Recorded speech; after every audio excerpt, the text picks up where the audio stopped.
Você conhece alguém que tem intolerância à lactose? Provavelmente sim. A intolerância à lactose é uma condição clínica onde indivíduos não conseguem digerir a lactose, o principal açúcar do leite e de seus derivados.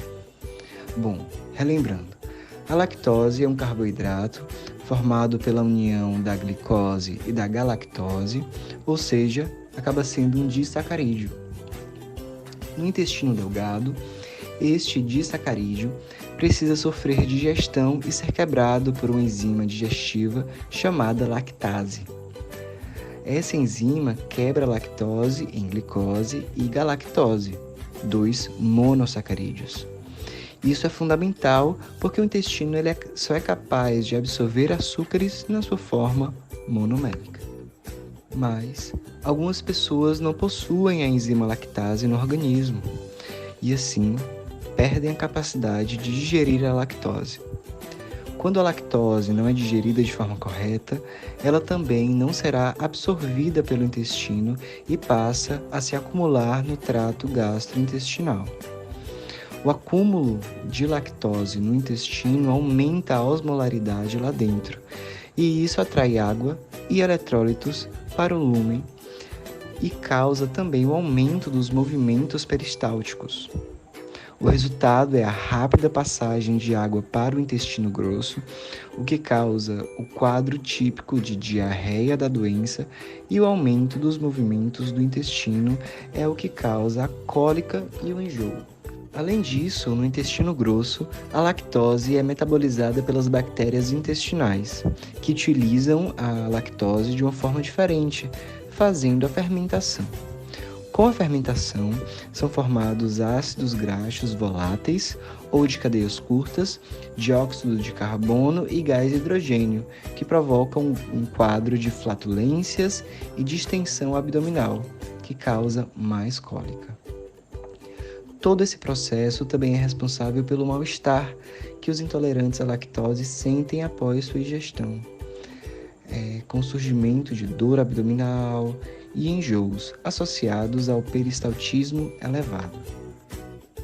As variações individuais dos sintomas na intolerância à lactose podem ser determinadas por diferentes fatores. Em relação ao grau de deficiência da lactase, algumas pessoas simplesmente param de produzir a lactase. Outras passam a produzir um pouco menos com o passar dos anos.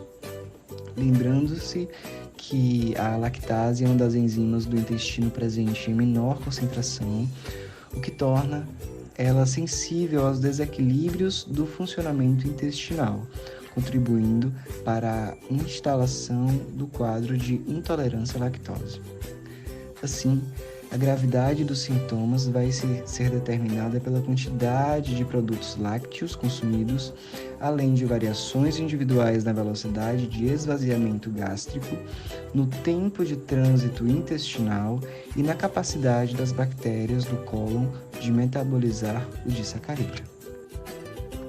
A intolerância à lactose pode ser congênita, acometendo recém-nascidos, mas essa é a forma mais rara da doença. Afinal de contas, somos mamíferos e um mamífero bebê com intolerância ao leite materno não viveria muito tempo sem intervenções médicas. A forma mais comum de intolerância é aquela que é programada geneticamente. Nesse quadro, acontece a diminuição progressiva ou o desaparecimento total da lactase das células do intestino após o desmame.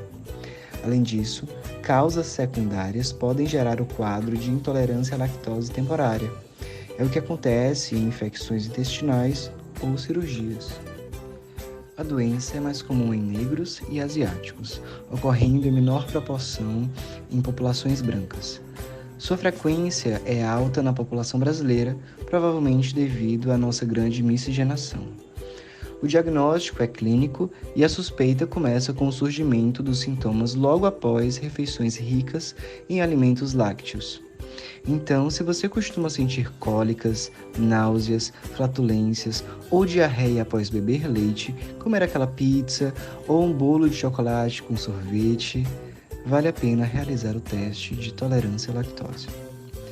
Nesse exame, o paciente precisa ingerir uma dose conhecida de lactose e aferir a glicemia em diferentes períodos, Se a quantidade de glicose no sangue não aumentar, significa que a lactose que você ingeriu não foi quebrada.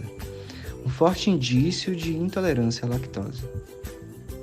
Mas, se a glicemia aumentar, significa que sua lactase está funcionando muito bem, promovendo a quebra da lactose em galactose e glicose. Por isso que medimos a glicose no sangue e não a lactose. Em relação ao tratamento, ele é feito pela redução ou eliminação da ingestão de leite e seus derivados.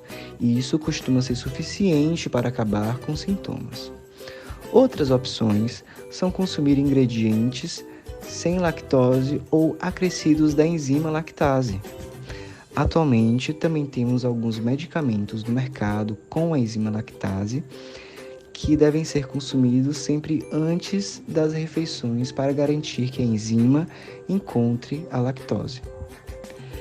Vale lembrar que os efeitos do tratamento também variam de pessoa para pessoa e que é muito importante procurar um médico para saber qual a melhor recomendação.